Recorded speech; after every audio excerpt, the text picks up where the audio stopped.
السلام عليكم إخوان أخوات. الموضوع ديال اليوم هو يتعلق بسلوك بعض المواطنين في التعامل ديالهم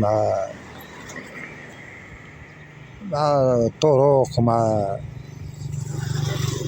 مع البيئة بصفة عامة. باش ما نطولش عليكم ندخلوا مباشرة للموضوع. كما كتشوفوا هنا ممر ديال الراجلين هو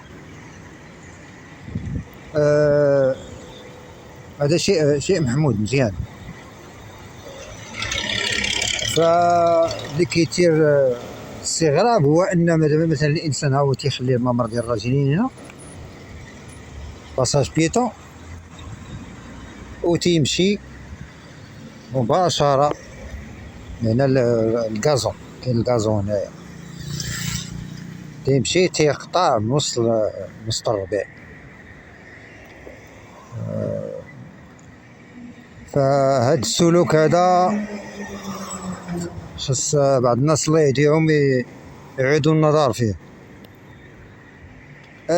نقدروا نقولوا في بعض الاحيان ان كاين تقصير في الناحيه من الجماعه. فمثلا الى لاحظتوا هانتوما دابا باساج بيتون كاين هنا، والباساج بيتون الاخر اللي كاين على بعد تقريبا واحد شنقولوا 150 متر. الى لاحظتوا راه تقريبا شي 150 متر هو تيبان ليه. دونك هاد البلاصه هادي بحال مثلا الانسان اللي بغى يقطع من هنا ما يلقاش منين. على الاقل تكون واحد نقدر نقول واحد 70 متر على الاقل يدار واحد مثلا تماك الوسط مزيان. ونفس الشيء بالنسبه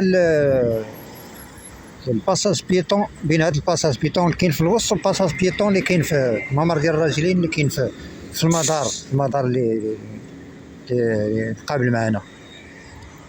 فعلى الاقل تكون واحد ما يكونش الفرق بزاف باش الناس تلقى منين.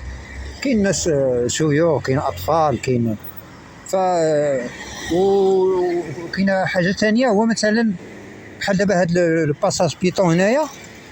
هاد الممر ديال الراجلين يديروا فيه مثلا لي دودان. مثلا هذا في المدار نقدروا نتجاوزوا كاين جا في المدار، ولكن واحد الى لاحظتوا ليه في الوسط راه مقابل مع العماره هذاك تيجيو الاكثريه تيجيو عابطين. يعني كيجيو السيارات، الشاحنات، الحافلات تيجيو بعض السرعه كبيره. الى لاحظتوا تماك. وهنا جوست اكوتي هنا راه كاينه المدرسه، كاينه اعداديه تيقطعوا التلاميذ من تما. المهم دابا راه العطله ما كاينش اشكال، ولكن تيبقى المشكل دائما مطروح. تما كان الاقل دار واحد الباساج، واحد دي دودان يكونوا واخا خفاف شويه، يكونوا خفاف شويه لردع بعض السائقين المتهورين يعني كيمشيو بسرعه كبيره. فهذا اشكال ثاني. بقات واحد القضيه هو ان دابا هاد الى لاحظتوا هنايا كاين يعني واحد الفضاء مزيان، فضاء زوين، فضاء اخضر، كاين غازون، كاين اشجار، كاين. فالمواطن فين كاين الخلل كما كنت كنقول قبيله. فحتى المواطن عنده واحد لابار، واحد لابار ديال المسؤوليه، واحد القسط ديال المسؤوليه في هذا الشيء اللي فهنا فضاء مزيان. الجامعه يعني دارت مجهود وفرات هذا، دارت تشجير، دارت كاينه صيانه، كاين كيسقيو هذا الفضاء مزيان، شيء مزيان. الا انه المواطنين كما قلت دابا مثلا كاين الباساج بيتون هنايا، ها هو الممر ديال الراجلين. الانسان انا ما بغيتش نصور حالات يعني متلبسه بخرق بعض المسائل. بحال مثلا تيجي الانسان تيخلي باساج بيتون هنا ها هو فاس، وتيكون هو مثلا دايز من هنا اش نقول لك 10 متر ولا 10 الامتار ولا 5 الامتار، تيفضل هو يدوز من فوق الربيع وما يدوزش من ممر الرجل، وهذا سلوك شاذ صراحه. فهمتي؟ هذه اشياء يعني خص المواطن تا هو يساهم شي شويه ويخدم عقلو وضميرو، لان هاد الاشياء هادي راه مديوره لصالح المواطن. فهمتي؟ هذا هو سميتو المواطن تا هو خصو يعاون شي شويه، يعاون يكون يغلب الضمير ديالو، ويغلب يكون السلوك ديالو سلوك حضاري. فدابا مثلا هاد الباساج كما قلت الباساج بيطون هنايا كيجيو من هنا، كيجيو ماشي مشكل بالنسبه لي، كيجي كيقطع من هنايا با بروبليم. وهذه السلوكات صراحه مع انا الشخصيه ديال الانسان.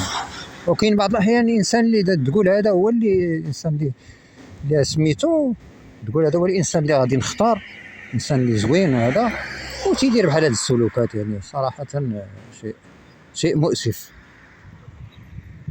على كل حال هذا تنبيه وتحسيس، لعل الضمائر تفيق شي شويه، المواطن تا هو يساهم، تا هو راه عنده لابار ديالو فسميتو، غنقولوا عاد ديما السلطات ديما هادي تا المواطن راه الله يهديه، خصو تا هو يساعد في جمعية البيئة ديالو، في السلوكات اليومية ديالو، في السياقة، في التعامل اليومي.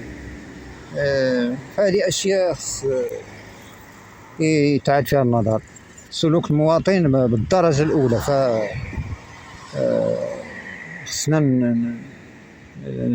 نحاولوا نتعاملوا ما أمكن باللياقة وحسن التصرف، ونغيروا بعض الأشياء، ابتداء من الإنسان يغير بعض الأوضاع من شخصه هو، من شخصه ابتداء من اسمه.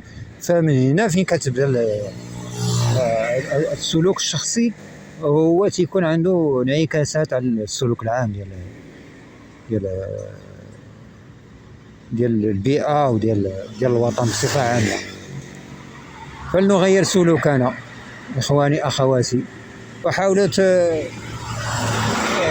تشاركوا هذا الفيديو على أوسع نطاق باش تعمل فائدة، وباش الناس الله يهديهم تا هما يغيروا السلوك ديالهم، والأوطان راه كتبدل وكتزيد لقدام بالسلوك الشخصي ديال كل مواطن.